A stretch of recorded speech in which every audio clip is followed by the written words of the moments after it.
Di tengah upaya pemerintah memberantas judi daring, 16 oknum pegawai Kementerian Komunikasi dan Digital terungkap menyalahgunakan wewenang. Alih-alih menutup situs judi daring, para tersangka justru melindungi ribuan situs judi daring. Tergiur imbalan, para oknum pegawai Kemkom Digi justru membelot. Polda Metro Jaya telah menetapkan 2 tersangka baru yang masuk dalam daftar pencarian orang terkait kasus judi daring di Kementerian Komunikasi dan Digital. Polisi menduga ada oknum pegawai Komdigi yang sengaja menyusupkan salah satu tersangka sebagai tenaga pendukung teknis sistem pemblokiran konten negatif di Komdigi.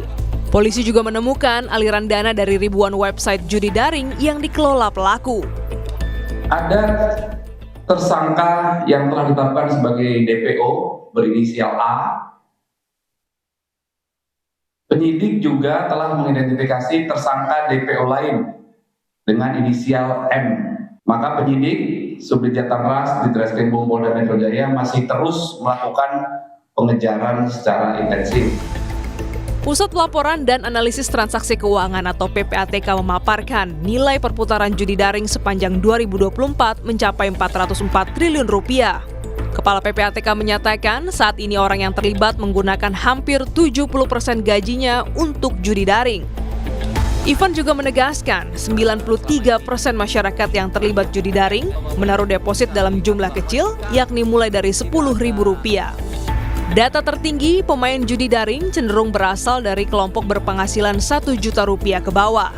Penggunaan dana judi online dibandingkan dengan penghasilan, jika kita lihat penghasilan orang dibandingkan dengan berapa yang dia pakai itu sudah sampai 69, hampir 70% penghasilan legal dia diperoleh itu untuk digunakan untuk judi online. Kalau dulu orang terima 1 juta hanya akan menggunakan 100.000, 200.000 untuk judi online, sekarang sudah hampir 900.000-nya dia pakai untuk judi online. Jadi kita melihat semakin ediknya masyarakat untuk melakukan judi online. Ini juga terkonfirmasi dengan data berikutnya. Nah, jumlah yang terbesar para pelaku judi online di kita itu adalah masyarakat yang berpenghasilan yang melakukan deposit yang kecil. Polemik judi daring juga mendapat sorotan Presiden Prabowo Subianto. Usai sidang kabinet, Menteri Komunikasi dan Digital Mutia Hafid menyampaikan sikap tegas Presiden Prabowo Subianto memberantas judi daring. Presiden Prabowo mengingatkan tidak boleh ada backing atau kong kali kong dari pihak manapun, termasuk aparat penegak hukum terkait judi online. Menkom Digi Mutia Hafid memastikan langsung menonaktifkan setiap nama pegawai kementerian yang dilaporkan terlibat judi daring. Polri, Jaksa Agung, kemudian juga Kemenko Polkam, dan bahkan tidak tertutup 3 itu, tapi semuanya bekerja sama, tidak boleh ada backingan. Ini bahasa beliau, tidak boleh ada yang membacking, yang membantu atau apapun itu.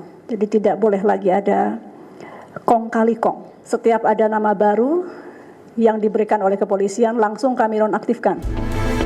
Pengamat kebijakan publik Trubus Rahadiansyah menilai tertangkapnya oknum pegawai Kemkom Digi menunjukkan buruknya pelayanan birokrasi. Menurutnya, hal ini merupakan fenomena gunung es yang harus diselesaikan dengan sanksi dan juga advokasi. Atasan ini hanya memerintahkan kepada bawahan, kepada staf untuk melakukan pemblokiran. Tapi mereka-mereka ini kan nggak melakukan pemblokiran, Mbak. Jadi malah mereka itu justru istilahnya mengamankan gitu. Bahkan mereka itu sempat memilah-milah mana yang kategori punya link, artinya punya hubungan khusus dengan para ASN itu akan diselamatkan, tapi kalau yang tidak punya ya barulah mereka istilahnya diblokir. Jadi pemblokiran itu pilih kasih, artinya diskriminatif, tebang pilih lah kira-kira seperti itu. Dan inilah menurut saya menjadi dasar bagi pemerintah dalam ini Kementerian Komunikasi dan Digital. Dalam ini adalah menteri itu harus melakukan pembersihan secara total. Gurita judi daring sangat merugikan masyarakat. Selain kecanduan, aktivitas judi daring juga telah memakan banyak korban. Kini publik menunggu komitmen dan langkah nyata polisi dan juga Kementerian Komunikasi dan Digital untuk memberantas judi daring hingga level birokrasi. Tim Liputan, Kompas TV.